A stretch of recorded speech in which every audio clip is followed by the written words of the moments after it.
নমস্কাৰ maths Dhamaal YouTube চেনেলত স্বাগতম জানিছোঁ সকলোকে। আজিৰ ভিডিঅ'ত আলোচনা কৰিম আমাৰ নৱম শ্ৰেণীৰ বিজ্ঞান বিষয়ৰ 10 নম্বৰ অধ্যায় তাৰে মহাকৰ্ষণ চেপ্টাৰ যেটো আছে গ্ৰেভিটেশ্যন তাৰে কিছুমান ইম্পৰ্টেণ্ট প্ৰশ্ন আছে। এই প্ৰশ্নবোৰ আমি ইয়াত আলোচনা কৰিম। ইয়াত এইবোৰ পৰীক্ষাত আমাৰ সদায় আহিয়ে থাকে, সেইকাৰণে আমি ইয়াত কেইটামান প্ৰশ্ন ইয়াত আমি উত্থাপন কৰিম। সেই প্ৰশ্নবোৰ আমাৰ পৰীক্ষাৰ কাৰণে বহুত ইম্পৰ্টেণ্ট। গতিকে এইবোৰ হল 1 নম্বৰত আছে মহাকৰ্ষণ বল কি? মহাকৰ্ষণ বল হল বিশ্ব ব্ৰহ্মাণ্ডৰ সকলো বস্তুৱে ইটোৱে সিটোক আকৰ্ষণ কৰে। বস্তুৰ মাজৰ এই আকৰ্ষণ বলকে মহাকৰ্ষণ বল বোলে। এইটো ইম্পৰ্টেণ্ট প্ৰশ্ন হয়। 2 নম্বৰটো হল চন্দ্ৰই পৃথিৱীৰ চাৰিওফালে প্ৰদক্ষিণ কৰে কিয়? এইটো হল যে পৃথিৱীৰ চাৰিওফালে চন্দ্ৰৰ গতিৰ কাৰণটো হল অভিকেন্দ্ৰিক বল। পৃথিৱীৰ আকৰ্ষণ, এইটো আমাৰ আকৰ্ষণ দুবাৰ হৈছে, আকৰ্ষণ বলে এই অভিকেন্দ্ৰিক বলৰ যোগান ধৰে। যে পৃথিৱীৰ চাৰিওফালে চন্দ্ৰই যেটো কি কৰে প্ৰদক্ষিণ কৰে, সেইটোৰ কাৰণটো হল পৃথিৱীৰ অভিকেন্দ্ৰিক বলৰ কাৰণে। পৃথিৱীৰ অভিকেন্দ্ৰিক বল মানে কি হল পৃথিৱীৰ যেটো কেন্দ্ৰৰ ফালে টনা বল, সেই বলটোৱে কি কৰি আছে আমাৰ চন্দ্ৰটোক ধৰি ৰাখিছে বা টানি আছে। এই কাৰণে চন্দ্ৰটো আমাৰ পৃথিৱীৰ চাৰিওফালৰ পৰা এৰাই যাব পৰা নাই। এই বলৰ কাৰণে কি কৰিছে চন্দ্ৰই পৃথিৱীৰ চাৰিওফালে প্ৰদক্ষিণ কৰি আছে। যেনেকৈ আমি এটা শিলগুটি বান্ধি যদি আমি সেইটো ৰছীৰ লগত বান্ধি আমি ঘূৰাই দিওঁ, তেতিয়াহ'লে ৰছীৰ পৰা শিলগুটিটো এৰাই নাযায়। তেনেকুৱা বলেৰে আমাৰ পৃথিৱী চন্দ্ৰক ধৰি ৰাখিছে। এতিয়া 3 নম্বৰটো হল যে পৃথিৱীখন চন্দ্ৰৰ দিশত কিয় ধাৱমান নহয়? পৃথিৱীখন চন্দ্ৰৰ দিশলৈ কিয় যোৱা নাই? এইটো উত্তৰটো হল গতি বিষয়ক তৃতীয় আৰু দ্বিতীয় সূত্ৰ অনুসৰি এটা নিৰ্দিষ্ট বলে সৃষ্টি কৰা ত্বৰণ বস্তুৰ ভৰৰ ব্যস্তানুপাতিক হয়। যে ইয়াত ত্বৰণটো আৰু বলৰ কথা উল্লেখ কৰা হৈছে। যে বল বাঢ়িলে কি হ'ব, ত্বৰণটো কমি যায়, আৰু কি হয় ত্বৰণটো কমিলে বল বাঢ়ি যাব। তেতিয়া অৰ্থাৎ এই নিৰ্দিষ্ট বলে সৃষ্টি কৰা ত্বৰণ আৰু বস্তুৰ ভৰৰ ব্যস্তানুপাতিক। তো ভৰ বাঢ়িলে তেতিয়া কি হ'ব, বস্তুৰ ত্বৰণটো কমি যাব। আৰু দুটা বস্তুৰ কথা কৈছে ইয়াতে, দুটা বস্তুৰ কি হয় ভৰৰ আৰু ত্বৰণ আৰু বস্তুৰ ভৰৰ ব্যস্তানুপাতিক।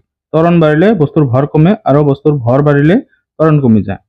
সেইবাবে পৃথিৱীখন চন্দ্ৰৰ দিশত ধাৱমান নহয়।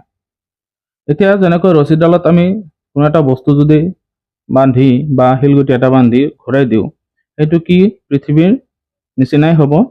তো সেইটো কি নহ'ব, বস্তুটো আমাৰ পৃথিৱীৰ দিশত ধাৱমান নহ'ব, অৰ্থাৎ ই এটা নিৰ্দিষ্ট কক্ষপথত বা ঘূৰ্ণীয় বৃত্তাকাৰ পথত ঘূৰি থাকিব। তাৰপিছত প্ৰশ্নটো হল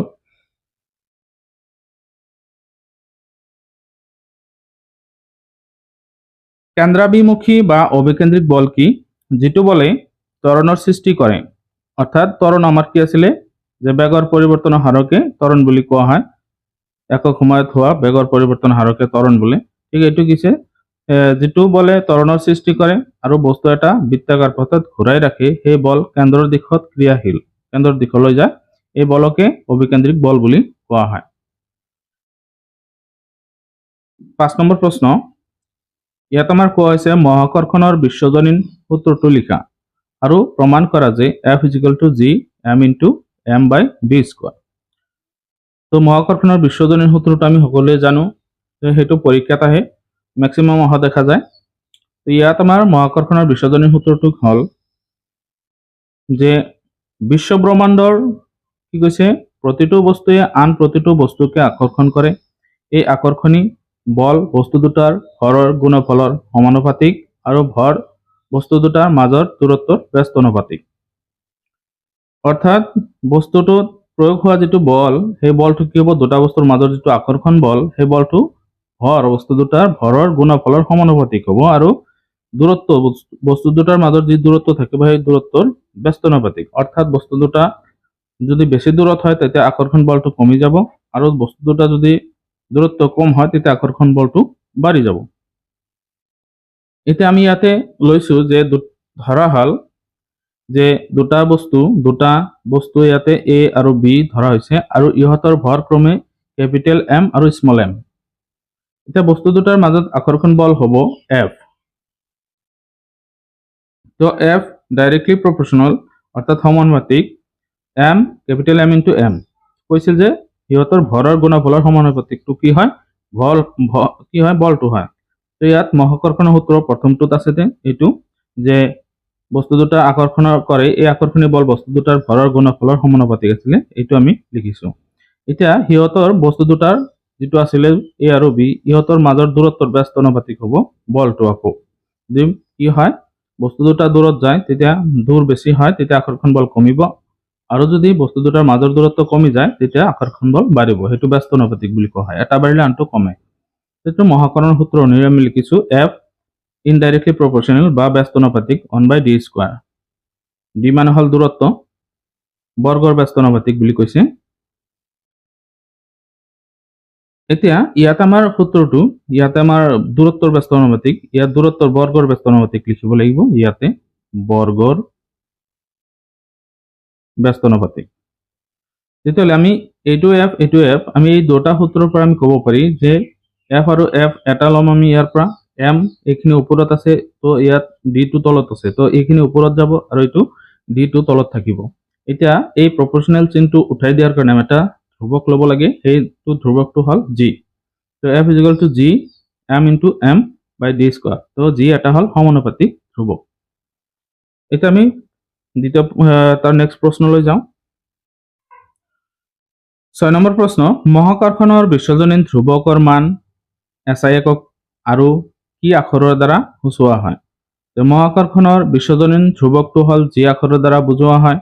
ইয়াৰ SI এককটো হ'ল Newton metre square per KG square, আৰু জিৰ গৃহীত মান অৰ্থাৎ ধ্ৰুৱকৰ গৃহীত মানটো হ'ল ইয়াতে আমাৰ 6.673 into 10 to the power -11 into newton metre square per KG square.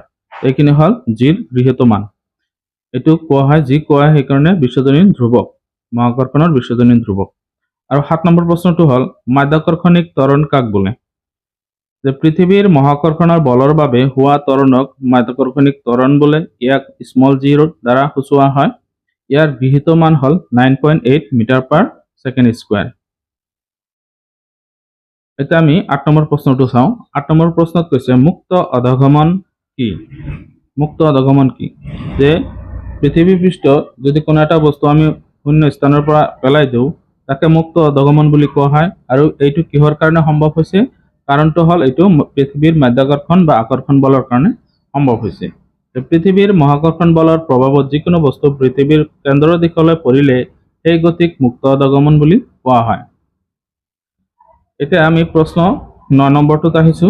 বস্তুৰ ভৰ আৰু ওজন কি?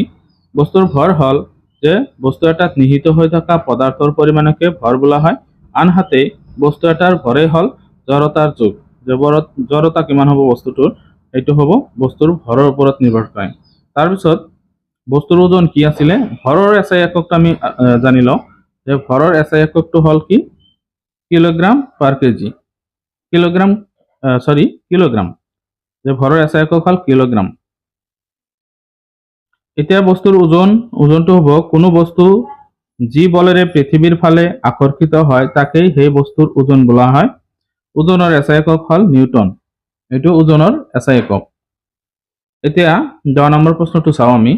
10 নম্বৰ প্ৰশ্নত আমাৰ দিয়া আছে চন্দ্ৰপৃষ্ঠত বস্তু এটাৰ ওজন ভূপৃষ্ঠৰ ভৰৰ 1/6 অংশ হয় কিয়? এতিয়া কথা হ'ল যে চন্দ্ৰপৃষ্ঠত বস্তু এটাৰ ওজন ভূপৃষ্ঠৰ ভৰৰ 1/6 অংশ হয় কাৰণ চন্দ্ৰৰ তুলনাত পৃথিৱীখন বহুত ডাঙৰ, সেইবাবে পৃথিৱীৰ মাধ্যাকৰ্ষণ বল চন্দ্ৰৰ তুলনাত বেছি হয়। মাধ্যাকৰ্ষণৰ সূত্ৰ অনুসৰি চন্দ্ৰত বস্তুৰ ওজন 1/6 ইনটু পৃথিৱীত বস্তুৰ ওজন আছিলে।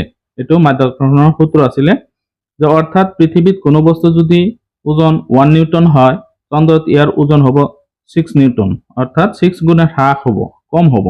এতিয়া এইটো হ'বগৈ 1/6 নিউটন হ'ব। এতিয়া কথা হ'ল পৃথিৱীত কোনো এটা বস্তু যদি কি হয় 6 কেজি ওজনৰ হয় বা 6 নিউটন ওজন হয় তেতিয়া সেইটো চন্দ্ৰত গৈ 1 কেজি ওজন হ'ব, গতিকে কমি যাব তাতে। এতিয়া আমি নেক্সট প্ৰশ্নলৈ যাওঁ। এতিয়া হেঁচা আৰু চাপ কাক বোলে? যে হেঁচাটো কি হ'ল কোনো বস্তুৰ ওপৰত বিশেষ দিশত ক্ৰিয়া কৰা মুঠ বল। এতিয়া কথা হ'ল আমি কলমেৰে লিখি আছো তো কোনটো আমি পাতি খেলাৰ ওপৰত নিৰ্দিষ্ট চাপ এটা বা হেঁচা বা বল প্ৰয়োগ কৰি আছো। তো সেইটোকে আমি হেঁচা বুলি কওঁ। কোনো বস্তুৰ ওপৰত বিশেষ দিশত ক্ৰিয়া কৰা মুঠ বল। তাৰপিছত চাপটো হ'ল একক ক্ষেত্ৰফলৰ ওপৰত প্ৰয়োগ হোৱা হেঁচাকে চাপ বোলে। এতিয়া কথা হ'ল আমি যে হেঁচা প্ৰয়োগ কৰি আছো, সেই হেঁচাটো কিমান জায়গাত আমি হেঁচাটো প্ৰয়োগ কৰোঁ। যেনেকৈ কলমটো মই ইয়াতে হেঁচা প্ৰয়োগ কৰিছো, তো এইখিনি এটা ক্ষেত্ৰফল হ'ব, এইখিনি জায়গা হ'ব ক্ষেত্ৰফল। এই ক্ষেত্ৰফলৰ ওপৰত আমি বল প্ৰয়োগ কৰিছো, সেইখিনিকে চাপ বুলি কোৱা হয়। তো চাপ হ'ল একক ক্ষেত্ৰফলৰ ওপৰত প্ৰয়োগ হোৱা হেঁচাকে চাপ বোলে। চাপৰ সূত্ৰটো হ'ল এইটো হেঁচা বাই ক্ষেত্ৰফল। এতিয়া চাপৰ SI একক হৈছে নিউটন বাই মিটাৰ স্কোৱাৰ বা নিউটন পাৰ মিটাৰ স্কোৱাৰ।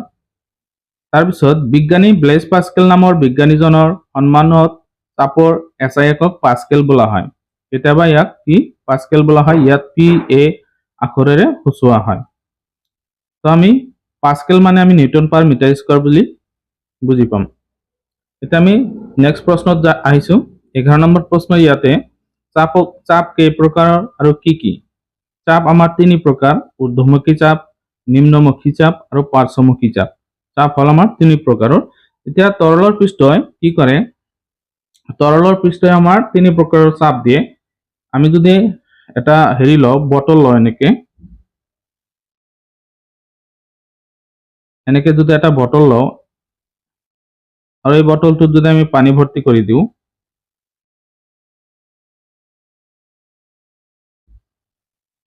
পানী ভৰ্তি কৰাৰ পিছত ইয়াত আমি 3টা এনেকে ফুটা কৰিম, 3টা।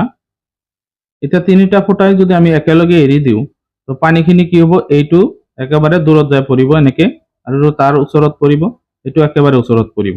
কাৰণটো হৈছে কি যে এই তৰলৰ পৃষ্ঠই একেবাৰে তলিত এটা হেঁচা দিছে, চাপ দিছে, যিটো নিম্নমুখী হেঁচা। আৰু নিম্নমুখী হেঁচা আমি পালো বা চাপ পালো। আৰু কি কৰিছে যে তৰলৰ পৃষ্ঠখিনি এই যিটো ধাৰক পাত্ৰ, অৰ্থাৎ এই বটলৰ যিটো কাষ, সেই কাষত কি কৰিছে? এটা পাৰ্শ্ব দিশত ই কি কৰিব? হেঁচা প্ৰয়োগ কৰিব। আৰু এই হেঁচাকে আমাৰ কি ক'ব? পাৰ্শ্বমুখী চাপ। আৰু তাৰপিছত কোনো যেনেকৈ আমি দেখা পাওঁ যে কোনো পাতল বস্তু এটা পানীৰ ওপৰত যদি পৰি যায়, তেতিয়া ই পানীত ভাহি থাকে। ধৰা পাত খিলাকত গছৰ পাত পৰিলে, তেতিয়া কি ই ভাহি থাকিব। ভাহি থাকিলে কিহৰ কাৰণে ভাহি থাকে? সেইটো হ'ল আমাৰ পানীৰ এটা ঊৰ্ধ্বমুখী হেঁচা বা চাপ আছে। ইয়াৰ তাৰ কাৰণে কি হয়? ই ভাহি থাকে। সেইটোকে কোৱা হয় ঊৰ্ধ্বমুখী চাপ। তাৰপিছত আন এটা আমি উদাহৰণ দিব পাৰো যে পানীৰ হেঁচা বা চাপৰ কাৰণে আমি যেতিয়া পুখুৰীত গা ধুওঁ, তেতিয়া আমাৰ শৰীৰটো সাঁতোৰোতে হয়, সেইটো আমাৰ কি হয়? শৰীৰৰ ওজনটো অলপ হ'লে আমাৰ কম অনুভৱ হয়। সেইটো এটা কিহৰ কাৰণে হয়? যে পানীৰ এটা তৰলৰ এটা কি ঊৰ্ধ্বমুখী চাপৰ কাৰণে সেইটো হয়। গতিকে 3 প্ৰকাৰৰ আমি চাপ পাওঁ ইয়াতে। এতিয়া আহা প্ৰশ্ন 12, তাত কৈছে কি প্লাবিতা মানে কি? প্লাবিতা মানে হ'ল তৰলৰ পৃষ্ঠত ই কোনো বস্তুৰ ওপৰত প্ৰয়োগ কৰা ঊৰ্ধ্বমুখী বলকে প্লাবিতা বুলি কোৱা হয়। মই অলপ আগতে কৈছিলো, গছৰ পাত এখিলা যদি পানীত পৰে কি হয়? ভাহি থাকে। বা মানুহ এজন যদি কি হয় পুখুৰীত গা ধুৱায় বা সাঁতোৰে, তেতিয়া কি হয়? সি তাৰ শৰীৰৰ ওজন অলপ হ'লে কম অনুভৱ কৰে। সেইটোৱে তাৰ কি হয়? ভাহি থকাত সহায় কৰে। সেইটো তৰলৰ ঊৰ্ধ্বমুখী হেঁচা বা চাপ আছিলে, সেইটোকে প্লাবিতা বুলি কোৱা হয়। এতিয়া 13 নম্বৰ প্ৰশ্ন। 13 নম্বৰ প্ৰশ্নটো হ'ল আপেক্ষিক ঘনত্ব কি? তো আপেক্ষিক ঘনত্ব হ'ল এটা তুলনামূলক ঘনত্ব, যে পানীৰ লগত তুলনা কৰি কোনো বস্তুৰ ঘনত্ব নিৰ্ণয় কৰা হয়। আপেক্ষিক ঘনত্ব হ'ল পদাৰ্থ এবিধৰ কি হয়? আপেক্ষিক ঘনত্ব হৈছে পদাৰ্থবিধৰ ঘনত্ব আৰু পানীৰ ঘনত্বৰ অনুপাত। এইটো এটা তুলনামূলক কি ঘনত্ব, পানীৰ লগত তুলনা কৰি কোনো এটা পদাৰ্থৰ ঘনত্ব নিৰ্ণয় কৰা পদ্ধতি। এতিয়া 14 নম্বৰ প্ৰশ্ন, শেষৰ প্ৰশ্নটো আমি চাইছো, দুগ্ধমেতা আৰু জলমেতা কি? তো দুগ্ধমেতা হ'ল ই এক বিশেষ যন্ত্ৰ যাৰ সহায়ত গাখীৰৰ শুদ্ধতা নিৰূপণ কৰা হয়। গাখীৰত কিমান পৰিমাণৰ পানী থাকে আৰু গাখীৰবিধ শুদ্ধ নে একেবাৰে, সেইটো নিৰূপণ কৰাত সহায় কৰে দুগ্ধমেতা নামৰ যন্ত্ৰবিধে। আৰু জলমেতা হ'ল যে জলীয় বস্তুৰ ঘনত্ব জোখা যন্ত্ৰটো হ'ল জলমেতা। কোনো এবিধ জলীয় পদাৰ্থ কিমান ঘনত্ব আছে, সেইটো সঠিক আছে নে নাই, কিমান থাকিব লাগে, সেইটো নিৰ্ণয় কৰাৰ কাৰণে এই জলমেতা নামৰ এই যন্ত্ৰবিধ ব্যৱহাৰ কৰা হয়। সেইটোকে জলমেতা বুলি কোৱা হয়। তো এইখিনিলৈকে ভিডিঅ'টো আমি সামৰিছোঁ। আৰু পৰৱৰ্তী নেক্সট ভিডিঅ'ত আমি প্ৰশ্নাৱলীৰ প্ৰশ্নকেইটা সমাধান উলিয়াম। তাৰপিছত আমি উদাহৰণৰ প্ৰশ্নকেইটা সমাধান কৰিম। ধন্যবাদ।